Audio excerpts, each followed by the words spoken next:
Hello, hello.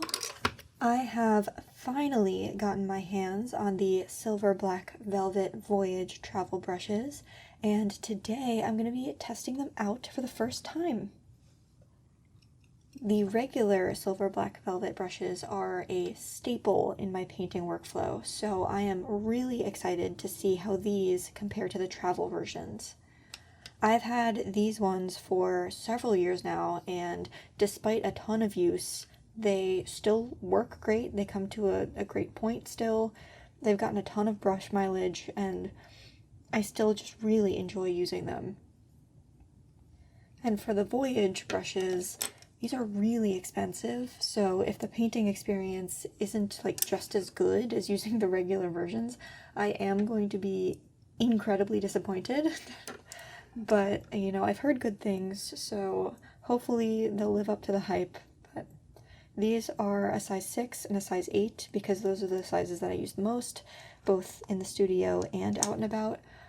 Usually when I'm urban sketching, I don't work very large, so these should work for pretty much all of my pieces. They are your typical travel brush design where this back end here is actually hollow, so they come apart. And then you can neatly slide the little top half away so that you can carry them around in your bag and you don't have to worry about the brush getting ruined. There's a little hole in the top so that there's some airflow, and if you put the brush away while it's still wet, it won't get moldy. And yeah, I am so excited to try these. Let's get started.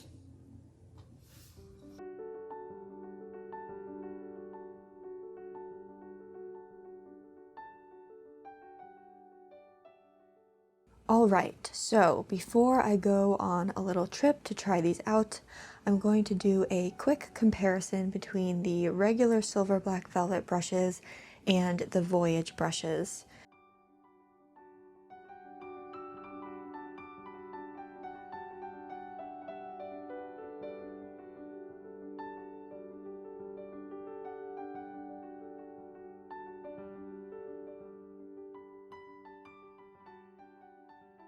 I'm taking the size 6 and the size 8 of both, and from these very quick tests, they do seem very similar from the thinnest line you can make to the thickest to how much water they hold.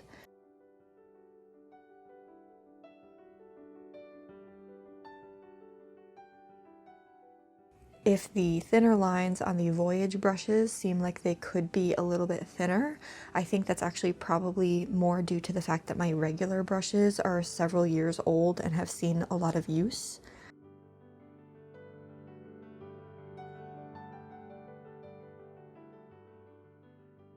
It does seem like maybe the Voyage brushes hold slightly less water, but not in a way that's vastly different, and also these are just quick first impressions, so we'll see if I actually notice that when I'm using them.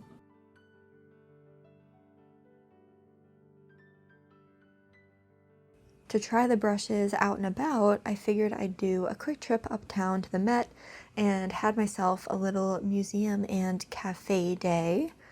When I was first getting to know my ink pen, I'd go to the Met and just draw the picture frames because there's a lot of interesting details in those, and I really enjoyed looking for cool shapes to try. I've gone back several times to do that again, and I always enjoy it. And I thought that it would be a good test for the new brushes because there's lots of fiddly little details and shadows that will help me see the versatility of the brushes.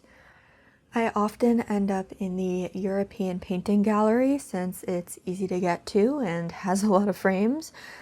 But this day I ended up in the Jack and Belle Linsky collection, which had a lot of interesting wooden frames, and it was a quieter room than some of the others. So I got my initial pencil layer in at the museum and then wandered over to a cafe nearby for the ink layer, and then I painted until my hands got shaky from the amount of caffeine I'd had and I needed to give them a break.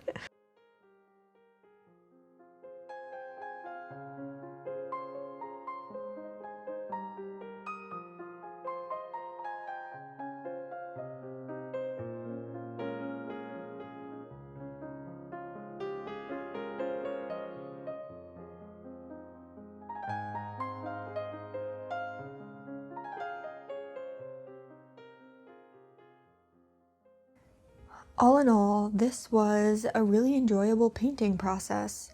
The brushes definitely felt similar to the regular Silver Black Velvet line.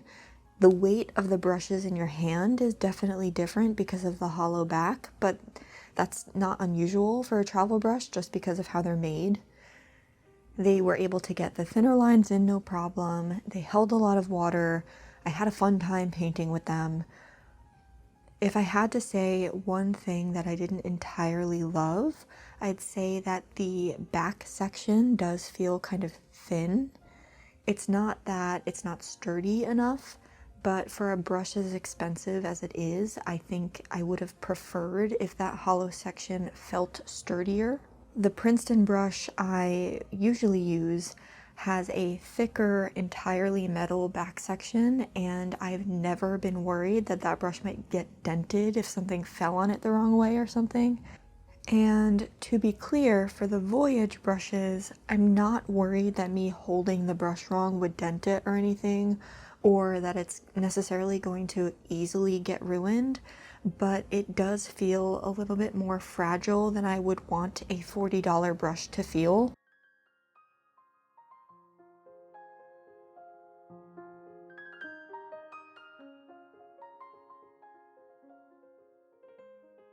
Even so, I am super excited about these.